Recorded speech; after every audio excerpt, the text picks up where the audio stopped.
O mga kababayan, di ba sinasabi ni Trillanes na ang mga Duterte daw mga kababayan ay binibigyan daw ng pera ng drug lord na ang pangalan ay Sammy Uy? Ang sabi natin, talaga? Saan mo na naman ba napulot ng kwento mo, Trililing? Nang akusa na naman siya mga kababayan, pero ang problema dito, bilib na bilib ang mga buhayang mga kongresista mga kababayan. Para pa nila pinalakpakan si Trililing habang nagsisinungaling na ang drug lord daw na tinatawag ni Trillanes na Sammy Uy ay connected sa mga Duterte.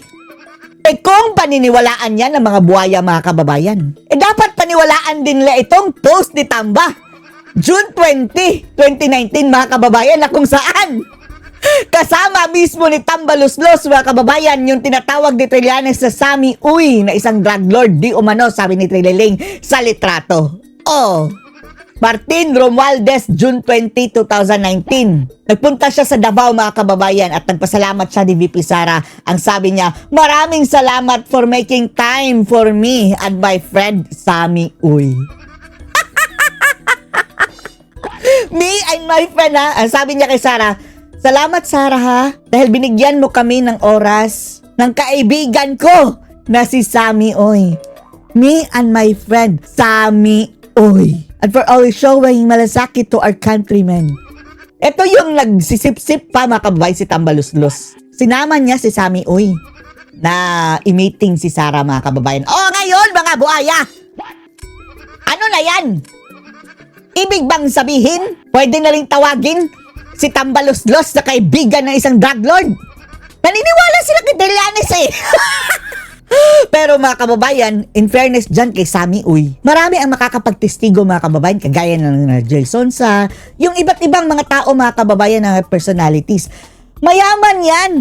Nag-ooperate daw yan ng mga big businesses mga kababayan sa Davao. Mga ospital, may mga ano pa mga kababayan, corporations. Kung ganyan ang asset mo, magda-drug lord ka pa.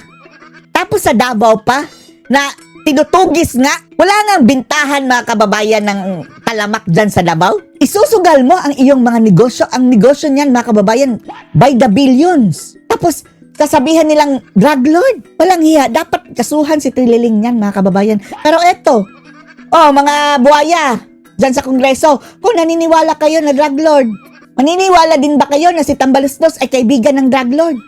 Me and my friend Sammy Uy, sabi ni Tamba Luslos mga kababayan sa kaugnayang balita. Narito pong update mga kababayan, no? Isa sa sagot mga kababayan ng kampo ni VP Sara dito sa pinagsasabi ni Trililing. Kahapon po lumabas din sa hearing na di umano nakatanggap ng pera si VP Sara and her relatives from a certain Samuel Uy. Yun. Ito yung sinasabi nilang Sammy Uy mga kababayan, Samuel Uy. Yan tinakpan lang natin ang mata mga kababayan para nadamay kasi dinamay ni Trillanes mga kababayan. Dapat kasuhan nga niya si Trillanes. Allegedly ay isa kong drug lord. Comment mo lang po dito. And does she know Samuel Uy? Kilala ni Tamba Luslos mga kababayan nga. Nagtatanong ang media, kilala ba ni Sara si Samuel Uy? Yes, friend yan ni Tamba Luslos. Thank you, Victoria. As to her personally knowing Samuel Uy, hindi namin napag-usapan pa. But with, I think it's open, it's public information naman na kaibigan talaga ni PRRD si Samuel Uy. Now, as to the allegation... Kaibigan ni PRRD. Sa tingin nyo, ganyan na lang katanga si PRRD? Na makipagkaibigan siya sa isang drug lord? Patagal na yung pinagnangakgak ni mga kababayan Trillanes sa drug lord dyan si Samuel Uy. Dapat na Trililing mga kababayan, no? Kaso lang aksaya sa panahon Pero eto si Samuel Uy, siguro magsasampayan mga kababayan. Of him being a drug lord, I think that's... I don't have the facts. That's merely an allegation, no? So we shouldn't conclude anything out of that. Again, unless proven. Gaya lang kay Madriaga. I don't even want to go there and say alleged drug lord. Saka kawawa rin naman kasi yung tao. Wag niyo tawaging alleged drug lord dahil yung alleged drug lord mga kababayan, yan si na Kerwin. Nang umamin na at mayroong kaso. Mayroon bang kaso hanggang ngayon si Samuel Uy mga kababayan? Nahuli ba yan? Wag niyong itag ng ganyan dahil kung kayo media, kayo ang tawaging alleged drug lord, papayag kayo. Dahil mayroon lang baliw na nag-akusa sa inyo. Nadadama yung pangalan. Pagdating dito sa mga perang na banggit kahapon, I think ang sabi ay manager's check. We have to note that ang sabi lang naman is a manager's check was allegedly parang Ano?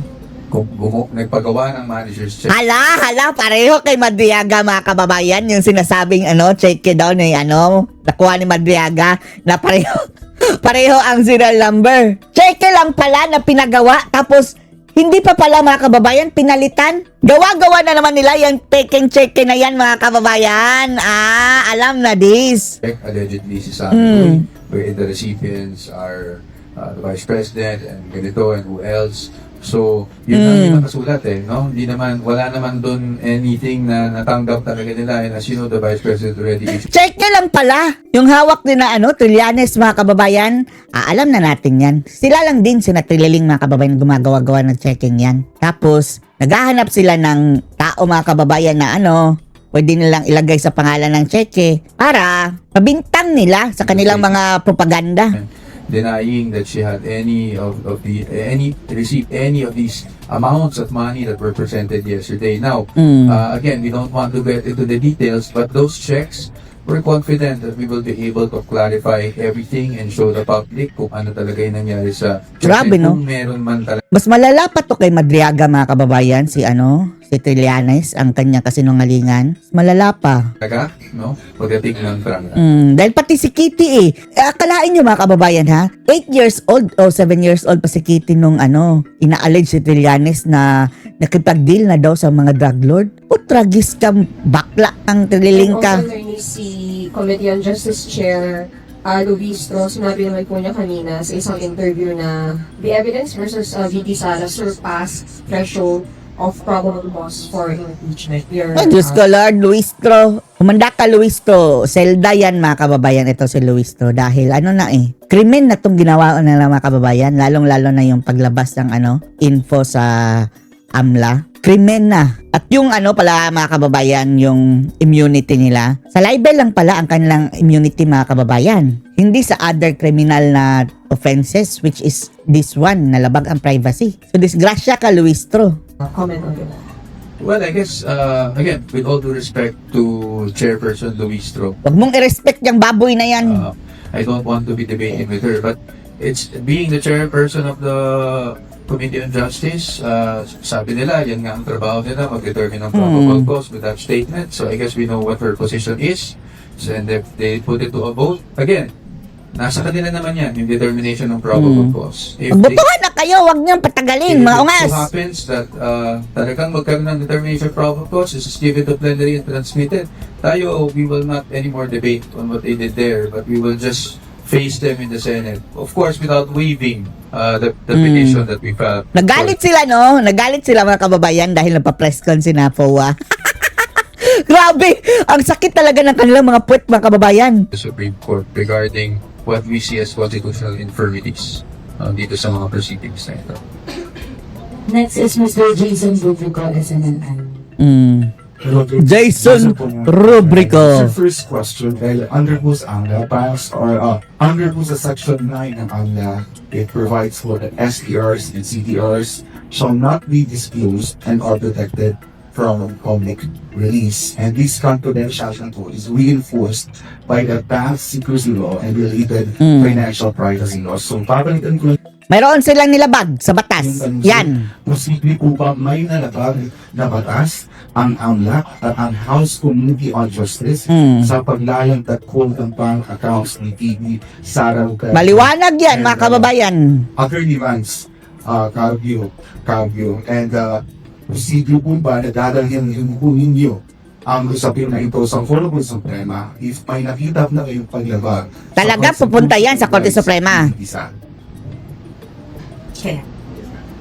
I think you said it yourself, no? Kung yun yung pinalaman ng batas, malinaw naman yung sinasabi ng batas, that those information are strictly confidential, cannot be disclosed. Hindi ba? But we've seen otherwise from what happened before in the committee hearing yesterday. Now, as to any actions that we plan to take, Sikreto pa muna. the personalities involved plan to take, that's something that I hope you understand we will not be able to disclose at this point. Mamaya na yan mga kababayan kapag hindi na si Bangag ang presidente. Kahit kung ngayon yan, wala eh. Walang mangyayari. Bangag lahat ang humahawak sa gobyerno. Yeah, but just to add on, we are, and just to emphasize, we are fully aware. Fact that Section 8A, if I'm not mistaken, of the law as amended. Fully aware. Sir, second question. Ano po ang panawagan po ninyo sa public? Kasi parang ang lupalabas po na lahat po ng mga sinasabi doon sa House Committee on Justice ay parang tinatanggap na katotohanan ng ilan.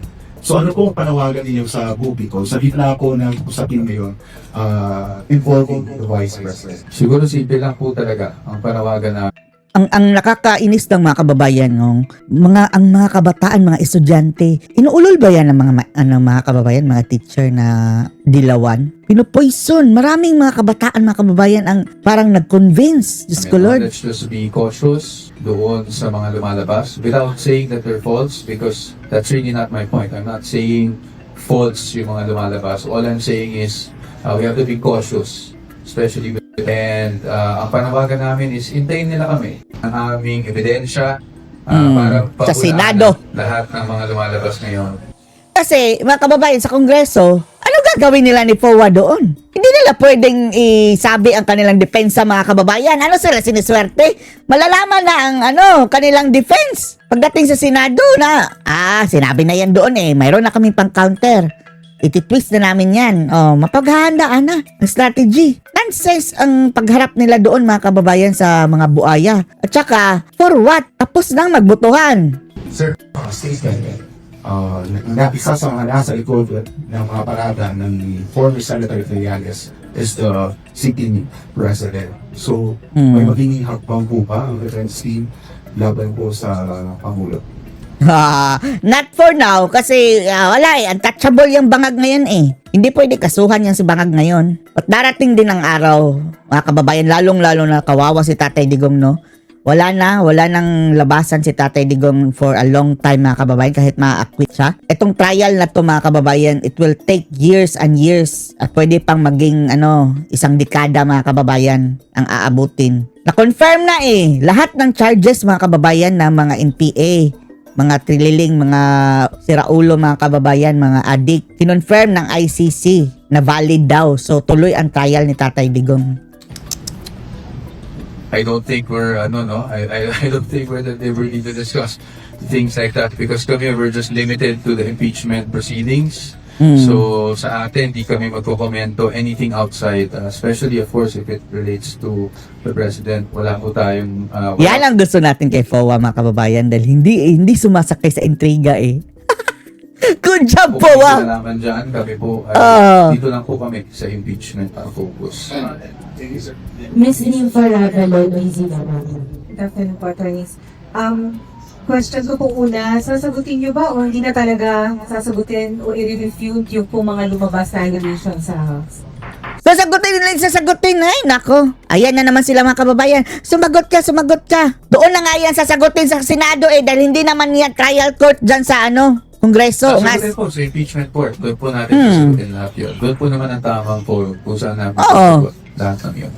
So, Wala, kahit manalo sila sa sa debate, mga kababayan, dyan sa Kongreso. Walang puwang. For what? Lahat ng mga buhayan na maleta na. at all po, kung hindi na kayo magsasagot ng any pleadings or any manifestation sa House. Bakit magpiplead ka dyan?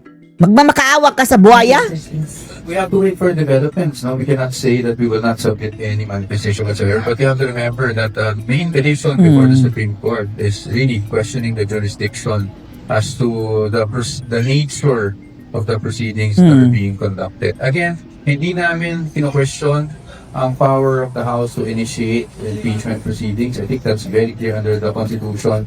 We don't want to even try to blur that line. I mean, admittedly, they have the sole power to initiate. Ang kino-question lang po namin ay jurisdiction in terms of conducting this type of committee hearings.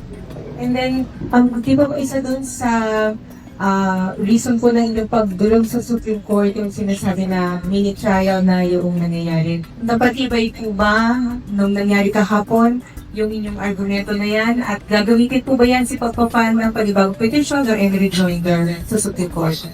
Well, no, we cannot file a new petition anymore, no? Kasi may pending na tayong petition. But if you're asking us, if what we've seen so far from the committee hearings actually support what we had stated in that petition, I think we're not naive, di ba? We have We are not observed naive. what's been happening sa committee hearings, pati yung pagpapalabas ng iba't ibang subpina para kumuha ng Yan. sinasabi nilang ebidensya. Maganda yan mga kababayan. Hayaan lang nila nagkamali ang yung mga buayang yan dahil once akyat yan doon sa Senado, kahit pa ma-impeach si VP Sara sa Senado mga kababayan, ang gagawin lang ng Supreme Court, sasabihin lang na null and void. As good as it is not submitted in the Senate. Wala! Quits! Ang tanong dito ay Quits! hindi naman ng dalawang impeachment complaints na sinasabi nila ay under preliminary investigation, diba? In fact, it's probably important to tell you now that maging yung supplemental affidavit ni Mr. Madriaga, yung AMLAC report, yung affidavit ni former Senator Trillanes, Pililing. and all those other evidence that they were able to obtain na after final yung impeachment complaint, wala kaming kopya niyan bago yan ipinahagi sa komite. Kasi nga, hindi siya kasama ng impeachment complaint. Pati yung notice or yung desisyon ng COA on the appeal of the Vice President at ng ibang respondents doon sa confidential funds. Bigla na lamang doon sa komite, sinabi na denied na, no? Which, that's fine. Kung sinabi nila sa unang hearing, April 14, am I right? April 14 na, wala na deny na yung appeal ng Vice President, and I think you've seen some of the personalities na they were claiming, final na ba yan? Of course, hindi final. I think alam naman yan ng komite na hindi yan final. Hindi Alam din yan ng file. COA na COA. hindi final. In fact, I can recall na sinabi ni Atty. Camora Kamora. na meron pang remedyo. There's still a legal step that can be done by the respondents in that appeal to elevate it to the Supreme Court or to question the decision of the COA. So, hindi pinal. Hindi final. Ipipilit Hindi final. na yung COA decision na yan o yan ay maaari na maging patayan para doon sa sinasabi nilang pagbabalik, restitution, etc. etc. Ang daming ma-impeach kung ganyan. Mali yan. Mali. Mali. I mean, I invite you all have access to the internet. You will find na hindi yan pinal. At kung sino man magsasabi na pinal yan, Bongbong. hindi nagsasabi ng tao. Mr. Lance Medico, News Watch News. Sige lang. Ayun, salamat po. Natanong na rin ako kanina, pero para lang po ma-clarify, pasensya na. Sa tingin niyo ba na na-violate ang mga karapatan ng Vice President dun sa pag-release ng mga information ng AMLAC at ng documents ng BIR kahit na hindi nabuksan yan sa BIR documents, and what do you intend to do about it? Same answer po. We are aware of provisions of law that provide for the confidentiality of such documents. As to what we're going to do about it, as I said, we're not at liberty to disclose the legal steps that we will be taking regarding these matters. Mr. Lance Medico, News Watch. Good afternoon, sir. So, Kanina po you've also explained kahit hindi masyado detalyado na dun sa 6.7 it's probably aggregated, etc. Perhaps sir, without going into detail lang din, what's the simple explanation dun po sa wala daw cash on bank and in hand si VP Sara from 2019 to 2024 and yung 3 years doon at least ay sakop ng kanyang termino bilang Vice President? Thank you for that question, Sir Lance. No, I guess the simple explanation in consultation with, of course, the client, because is she disclosed. She disclosed. No, I can understand na the confusion. Kasi accurate naman siya sabi, walang line item ang cash in bank. Accurate naman yan. No? But what I'm saying is she disclosed because it was all lumped under yung others. No? Kasi sa personal items, makita nyo dun sa salin, nakasulat dun vehicles, others. Ganyan. So, yung cash in bank, kasama siya dun sa others. So, she disclosed. No? Yung walang sinasabi doon na wala siyang cash in bank, nakalump lang siya sa others. Okay. Thank you, sir. But I just wanted to clarify kasi baka sabihin parang sinasabi naming mali o sinungaling yung mga house members. Hindi naman po. Kasi ang sinasabi naman nila is walang line item ng cash in bank. So now we're just clarifying upon consultation with the client na she disclosed all of those actually. It was just lumped under others or I think various, those things. Okay. Good afternoon. Putol. Ano masasabi dito mga kababayan? Post comments below.